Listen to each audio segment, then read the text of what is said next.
There's a big risk of men that are in midlife to simply drift into irrelevance. And for any man, this should be an absolute red flag and really scary. But it's really important to know how to reverse it.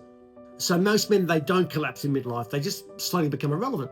Like I said, irrelevance, it's like a disease.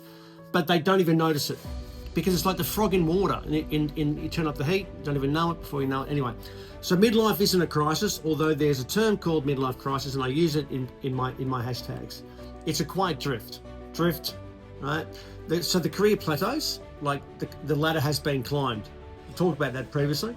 Relationships stabilised, that's good, but the stabilisation is quelling growth. And routines, they just lock in. Everyone loves a routine. We're good humans, we like routines, but we also like challenges. There's no external pressure. Men, or humans are like diamonds, they need pressure to evolve and grow. Otherwise there's just simply decay. And the result of that, the breakdown of that is the loss of identity. So instead of you, it's your role. Loss of edge, men need edge.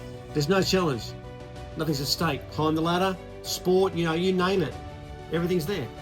What do I do now? What do I do now? That's the big question. The loss of decision making, crucial. Once again, growth happens in the uncomfortable part of decision making, not the 20,000 decisions we make every single day. The big ones. It's default mode living. So, like, for a lot of men, there's no burnout in midlife, even though, once again, the stories in the press and what have you like to talk about it. But the man has removed himself from the need to perform. Removed the need to perform. So men require pressure, purpose, and progress, the 3 Ps, all wound up into one for growth. What they need to do though, for instance, they need to define a target. Once again, go back to what they did when they were kids or young people about goal setting, income, fitness, relationship. You can set them daily if you need to. Add pressure. So make a commitment, share it with people. Put a deadline on it, pressure, build a structure.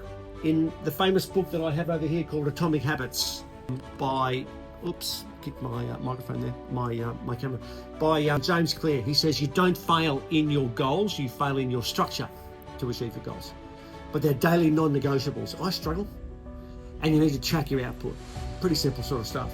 But often it's the fundamental stuff that is the most important. So a man is not broken, just underutilized. Reinvention starts with one decision, not motivation. Now, if any of these blokes are listening, pop on over to Ment, pop on over to the Facebook page. Let's have some deeper conversations about this. One-on-ones, group conversations, personal conversations away from the public eye.